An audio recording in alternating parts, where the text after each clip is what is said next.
तो कांग्रेस पार्टी का एक ट्वीट आता है प्रेस कॉन्फ्रेंस के बाद, चुनाव की तारीखों के ऐलान के बाद, और उसके बाद बीजेपी के एक एक करके नेता सब सामने आते हैं और सवाल उठाते हैं। सवाल स्वाभाविक भी है क्योंकि कांग्रेस पार्टी बिना चुनावी मैदान में गए हुए सीधे उन संस्थानों पे सवाल उठाती रही है जिनके नेतृत्व में सालों साल से चुनाव हो रहा है। मैं अपने सहयोगी जावेद का रुख करूंगी, चूंकि आम आदमी पार्टी की चर्चा आज हम बहुत ज्यादा कर रहे हैं, कांग्रेस पार्टी की तुलना में ज्यादा कर रहे हैं। तो जावेद, मुझे आपसे ये जानना है कि अगर हम दिल्ली की तुलना और अगर हम दूसरे प्रदेश की तुलना, पंजाब की तुलना अगर गुजरात से करेंगे, तो पंजाब में ये स्थिति थी कि कांग्रेस पार्टी वहां पे अपने अंतर कलह से जूझ रही थी, दो फाड़ की सिचुएशन में, सिद्धू की वजह से और कैप्टन अमरिंदर की वजह से। वहां पे बीजेपी के पास कोई फेस नहीं था जिसकी वजह से बीजेपी पीछे थी। भगवंत मान बहुत सालों से वहां पे मेहनत कर रहे थे जिसका उनको फायदा मिला। लेकिन अगर गुजरात में अगर आम आदमी पार्टी को आप कह रहे हैं कि नंबर 2 की लड़ाई में है, तो आम आदमी पार्टी के पास ऐसा क्या है जो गुजरात में नंबर 2 की लड़ाई में है?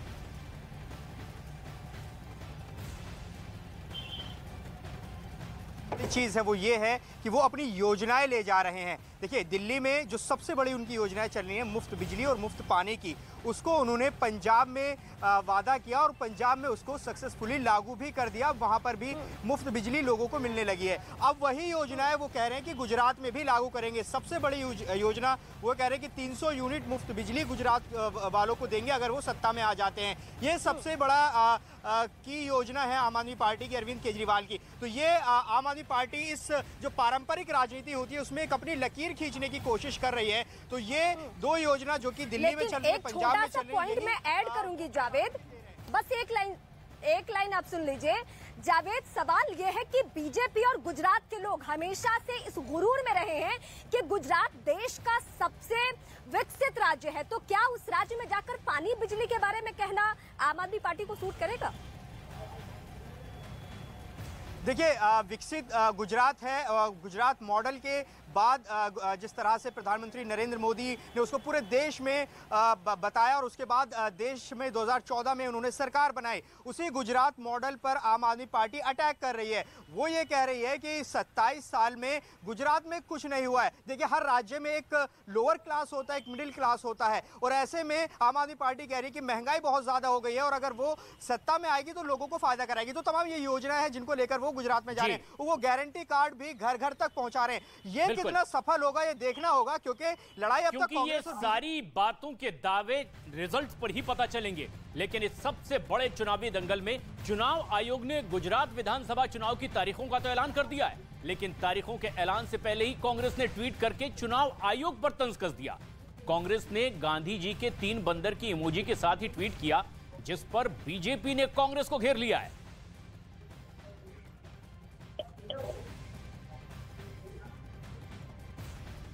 कांग्रेस ने चुनाव आयोग पर ट्वीट किया है, लिखा, भारत निर्वाचन आयोग एक स्वायत्त संस्थान, यह निष्पक्ष चुनाव कराता है। इलेक्शन कमीशन पर तंज करते हुए कांग्रेस का यह ट्वीट।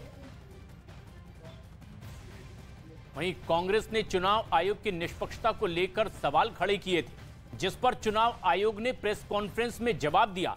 मुख्य चुनाव आयुक्त राजीव कुमार ने इसे चुनाव से पहले नेगेटिव माहौल बनाने की कोशिश बताया है।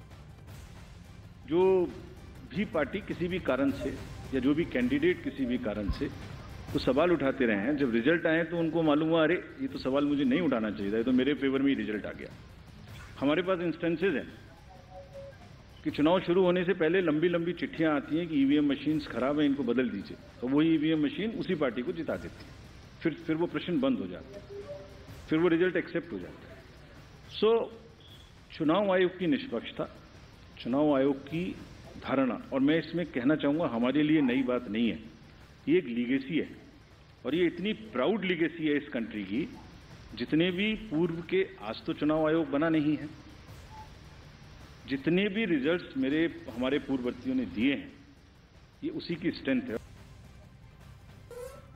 कांग्रेस पार्टी ने जब इलेक्शन कमीशन पर सवाल खड़े किए तो बीजेपी की ओर से भी पलटवार किया गया। गौरव भाटिया ने क्या कहा, आप भी सुनिए। तो हो चुका, तारीखें सामने आ चुकी, लेकिन सवाल भी खड़े कर दिए हैं कांग्रेस ने चुनाव आयोग की निष्पक्षता को लेकर। देखिए, सबसे पहले तो दोनों प्रदेशों में ऐतिहासिक जीत होगी भारतीय जनता पार्टी की।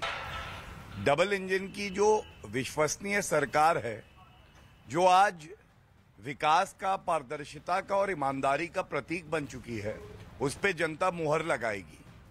और हमें ये यकीन है, जिस तरह से चाहे गुजरात हो चाहे हिमाचल हो, जनता की सेवा करी है भारतीय जनता पार्टी के नेताओं ने, उस पे जनता मुहर लगा के एक नया इतिहास रचेगी।